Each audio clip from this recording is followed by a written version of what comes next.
أعوذ بالله من الشيطان الرجيم. بسم الله الرحمن الرحيم. والذين يتوفون منكم ويذرون أزواجا يتربصن بأنفسهن 4 أشهر وعشرة. دي آيات مباركة كي الله فاك المتوفى عنها زوجها يعني عدة وفاة ذكر كي كمي خزي خاون مرشي داغي عدة سمرة دي أو قصة طريقة بيتيري. والذين وها كسان يتوفون مرشي منكم ستاسنا ويذرون أفريد أزواجا ببياني يتربصن بأنفسهن 4 أشهر وعشرة. ودي انتظار كي سلور میاشتې او 10 ورځې چې کله خاوند وفات شي ورته د دنیا باندې نور د دین علاوه چې څومره هم غمونه دي که هر څومره سخت غم دی که د هر چا دی لیکن شریعت د هغې د غم او د سوګ منع وهلو لپاره 3 ورځې اجازت ورکړی دی. یعنې 3 ورځې هغه غم منع وهلی شي. 3 ورځو نه سوا فطري خفګان جدا خبره ده لیکن هغه غم له یو صورت ورکول او یو داسې شکل ورکول چې واپس هغه غم تازه کړی شي. 3 ورځو نه الله پاک شریعت کې د دې اجازت نه دی ورکړی. لیکن دا خاوند داسې نعمت دی، دا ډېر لوی نعمت دی. نو دلته چې دی د دې د وفات نه وروسته الله پاک دې ښځې له 4 میاشتې او 10 ورځې دا اجازت ورکړی. بلکې دا به 4 میاشتې او 10 ورځې صحیح هغه سوګ به منوئ، هغه غم به منوئ او د هغه په غم کې چې دی دغه عدت به تېروئ. د عدت نه مراد هم دغه ده چې دغه غم او سوګ به منوئ. دا واحد داسې غم دی چې په دې کې 4 میاشتې او 10 ورځې چې دی غم منوهل دي. نو اوس دا چې کله خاوند وفات شي نو 4 میاشتې او 10 ورځې به تېروي. اوس دا 4 میاشتې او 10 ورځې به څنګه تېروي؟ نو په دې کې یوازې دا نه چې دا صرف تېرول دي بلکې په دې 4 میاشتې او 10 ورځو کې به دا ښځه خوشبو نه لګوي، ځکه چې غم دی که نه.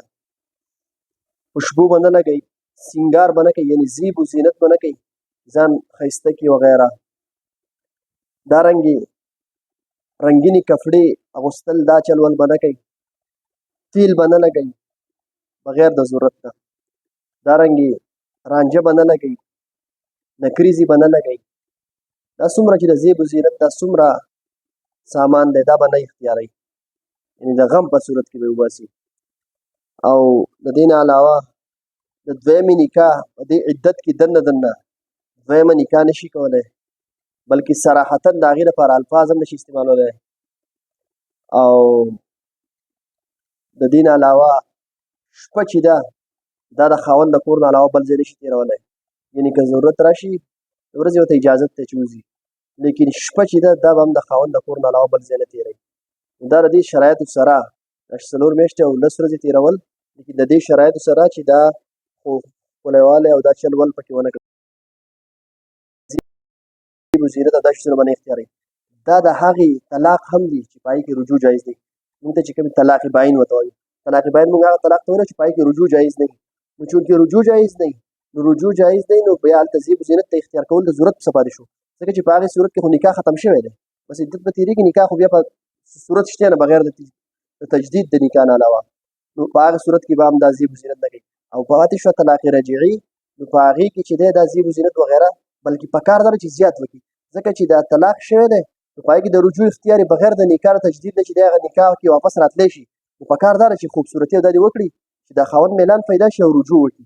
او نو دا عدت چې دی یعنې دغه زیب و زینت وغیره دا چلول چې به نه اختیاروي دا طلاق باین حکم هم دی. نو دا 4 میاشتې او 10 ورځې به دا په دې طریقې سره تېروي. اوس دا 4 میاشتې او 10 ورځې به په کومو میاشتو سره تېروي؟ یعنې په اسلامي میاشتو سره به یې تېروي که نه په انګریزي حساب سره به یې تېروي. نو که داسې وشو اتفاقا که خاوند د ښځې وفات شو د اسلامي میاشتې په اوله ورځ باندې، نو اوس په دا د اسلامي میاشتو په اعتبار سره خپل عدت تېروي. نو اسلامي میاشتو کې خو 29 هم راځي، نو که اوس پکې هر څه راتللو لیکن دا به 3 میاشتې پوره کوي. اوس که دې 4 میاشتې او 10 ورځې جوړې شوې او که جوړې نه شوې، یعنې 4 میاشتې به 10 ورځې خو ماسپېڅې وایي دي، لیکن دا 4 میاشتې چې دي دا به پوره 120 ورځې بیا نه جوړېږي، دا به کمې کوزې جوړېږي. نو په دغه اعتبار سره به یې تېروي. که د اسلامي میاشت په اولنۍ ورځ باندې اتفاقا خاوند وفات شو نو دا به دا 4 میاشتې په اسلامي میاشتو باندې تېروي، که د 29 پکې راغله او که د 30 پکې راغله او 10 ورځې ورته له پاسه تېروي. او که داسې ونه شوه د میاشتې منځو د اسلامي میاشتې منځو او خاوند وفات شو، نو په دې صورت کې چې دی دا به د دې میاشتو اعتبار کوي، یعنې 30 ورځې به پوره کوي او د هغې نه جوړېږي 130 ورځې. څلور میاشتو کې چې دی 120 ورځې شوې او 10 ورځې پسې وه، نو 130 ورځې بیا به دغې میاشتو په اعتبار سره به دا څه کوي تېروي. فإذا بلغن أجلهن فلا جناح عليكم فيما فعلن في أنفسهن بالمعروف. اوس چې کله دا ښځې دا عدت تېر کړي، یعنې فإذا بلغن أجلهن چې خپل عدت ته ورسي، یعنې خپل عدت تېر کړي، یعنې 4 میاشتې او 10 ورځې چې د کوم د وفات د خاوند د وفات نه وروسته کوم عدت دی دا تېر کړي، نو فلا جناح عليكم، نو په تاسو باندې څه ګناه نشته فيما په هغې څه کې فعلن في أنفسهن څه چې دا زنانه بیا له ځان سره کوي بالمعروف، لیکن د دستور مطابق د شرعي قاعدې مطابق. اوس چې کله دا عدت تېر شي نو اوس که دا مراد تی دا دی که دا ښځه بل ځای نکاح کول غواړي نو په تاسو باندې څه ګناه نشته. او نکاح هم په هغه شرایطو سره په کومو شرایطو سره نکاح کېږي، یعنې داسې وي چې محرمات نه وي وغیره چې د هغو سره نکاح جایز وي. بیا چې د نکاح لپاره کوم شرایط دي ګواهان وغیره بالمعروف نه مراد دغه د شرعي قاعدې مطابق یې کوي، نو بیا به تاسو څه ګناه نشته. بس دا د دې خپل جوړ دی که نکاح کوي ودي. او د دې نه یو بله ضابطه معلومه شوه که دا د شرعي قاعدې مطابق نکاح نه کوي نو بیا لازم دی په انسان باندې چې دا منع کړي، ځکه چې بیا به دغه انسانان هم په ګناه کې اخته کېږي. د قاعده دین قاعده دا معلومېږي چې تاسو به د شریعت مطابق کوئ نو په تاسو ګناه نشته. نو مطلب دا شو که د شریعت خلاف کوئ نو په تاسو ګناه شته. والله بما تعملون خبیر، او څه چې تاسو کوئ الله پاک په هغې باندې خبردار دی. چې خبردار دی نو د هغې جزا او سزا ورته ملوي. ولا جناح علیکم فيما عرضتم به من خطبة النساء، او په تاسو باندې ګناه نشته فيما په هغې څه کې عرضتم به چې تاسو اشاره وکړئ په هغې سره من خطبة النساء د نکاح پیغام دغې ښځو ته، یعنی په یو صورت کې جایز دی. اوس د هغې عدت روان دی، د نکاح د وفات د عدت روان دی. اوس خو صراحتا د دې سره نکاح جایز نه دی، لیکن تعریض او اشاره کولی شي. مثال د اشارې نه ده که ته داسې صفات بیان کړي چې ما ته یو نیکه ښځه پکار ده، یا د هغې څه صفات دي او هغه ته داسې بیان کړي چې یاره داسې قسمه صفات او داسې قسمه صفات او داسې قسمه صفات والا ښځه داسې ښځه ما ته پکار ده، نو په دې کې هم اشاره وکړه لیکن په دې باندې ګناه نشته. نو مطلب دا ده چې په دغې عدت کې ورته د نکاح صراحتا پیغام خو نشي لېږلی چې ستا سره نکاح کوم، لیکن که څه اشارې مشارې وکړې په دې کې ګناه نشته. او اکننتم فی انفسکم، یا چې تاسو څه پټوئ په دې خپل نفسونو کې، یعنې په خپل زړونو کې، په زړه کې یو په اشاره یې هم ونه کړه لیکن په زړه کې یو دا اراده کړې ده چې د دغې زنانه د عدت تېر شي زه به ورسره نکاح کوم، نو په دې کې هم څه ګناه نشته په دې دواړو صورتونو کې. علم الله، او بیا دا ګناه ولې نشته هغې وجه الله پاک علم الله، الله پاک ته علم دی پس خبر به انکم ستذکرونهن چې بېشکه تاسو به د هغو تذکره کوئ، یعنې دا ستا انسان فطرت دا دی چې تاسو به د هغو تذکره کوئ چې د دې سره نکاح کول غواړي، د دې به اوس څه کېږي. نو دغه تذکرې د وجې چې دی دغه دوه اجازته میلاو شول چې که اشارتن ورته پیغام لېږئ. اشارتن پیغام مطلب دا چې دغه صفات مفات بیان کړي، یا ورته داسې وي چې ما د نیک صورته ښځه پکار ده وغیره، یا دا چې په خپل زړه کې دا اراده وساتي چې دلته بعد به سره نکاح کوم. دا دوه صورتونه جایز شول. ولكن لا تواعدوهن سرا الا ان تقولوا قولا معروفا، لیکن تاسو د دې سره وعده مه کوئ په پټه سره، یعنې صراحتا د دې سره دا د دواړو طرفین نه چې د سړی کور والا لاړ شي او هغه ښځه په عدت کې هغو ته وینا وکړي، دارنګې بیا د ښځې کور والا هم د هغو سره دا واده وکړي چې بلکل د دې عدت نه بعد چې دی دا به موږ تاسو ته درکوو، دا جایز نه دي. صراحتا پیغام د نکاح جایز نه دی. الا ان تقولوا قولا معروفا، مګر دا چې تاسو ووایئ قولا معروفا، خبره معروفا د دستور مطابق، یعنې د شرعي قاعدې مطابق، او هغه موږ مخکې تېره کړه چې هغه څه ده اشاره کول. اشاره و تاسو اشارې کې تاسو ته څه دی ګناه نشته، په اشارې سره تاسو د نکاح پیغام لېږل جایز دی.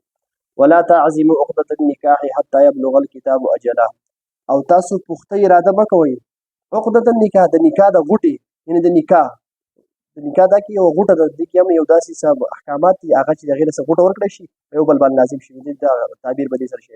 عقدة النکاح د نکاح د غوټې پخته عزم مه کوئ، یعنې تاسو په الحال دا پخته عزم مه کوئ چې زه اوس نکاح کول غواړم عدت شروع دی، د دې اجازه نشته.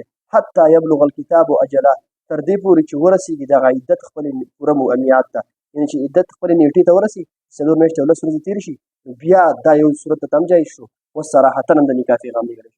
او اعلم او پوه شئ ان الله یعلم ما فی انفسکم، چې الله پاک علم لري، باخبر دی او پوهه ذات دی په هغه څه باندې چې ستاسو په زړونو کې دي. فاحذروه، نو چې الله پاک علم لري چې ستاسو په زړونو کې څه دي، نو فاحذروه، د هغه نه ویرېږئ. که په زړه کې یو څه غلط ګنده خیالات وغیره راوستل نو په هغې الله پاک علم لري، دا چې داسې خیالات راولئ نو فاحذروه، د الله پاک نه په دغه وخت کې ویرېږئ. او واعلموا پوه شئ ان الله غفور حلیم، چې بېشکه الله پاک بخونکی، حلیم بردباره، برداشت کوونکی او تحمل والا ذات دی. والذین او هغه کسان یتوفون چې وفات شي منکم ستاسو نه ویذرون او پریږدي ازواجا بیبیانې یتربصن بانفسهن نو دغه بیبیانې دې انتظار کوي لفظي ترجمه ده یتربصن ځان دې منع کړي یتربصن منع دي کې بانفسهن خپل نفسونو لره لیکن با محاوره ترجمه یتربصن بانفسهن چې انتظار دې کوي دغه زنانه 4 اشهر و 10 څلور میاشتې او 10 ورځې فاذا بلغنا پس کله چې ورسېږي دغه زنانه اجلهن خپل عدت ته فلا جناح علیکم نشته دی ګناه په تاسو باندې فیما په هغې څه کې فعلن فی انفسهن چې دغه زنانه د خپلو نفسونو سره کوي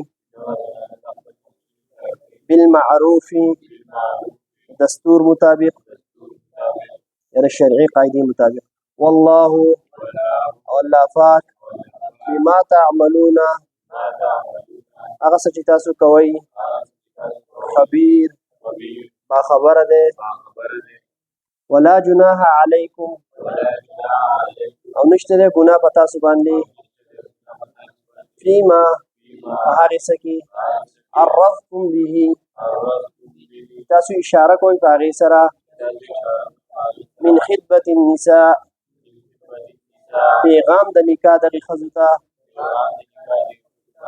او اکننتم یا چې تاسو پټوئ فی انفسکم په خپلو زړونو کې علم الله الله پاک ته علم دی انکم ستذکرونهن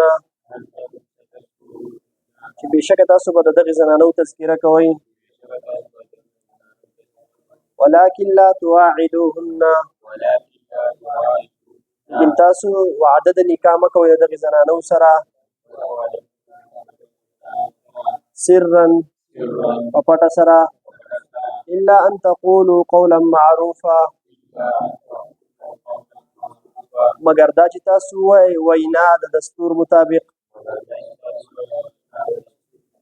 ولا تعزموا او اراده مه کوئ عقدة النکاح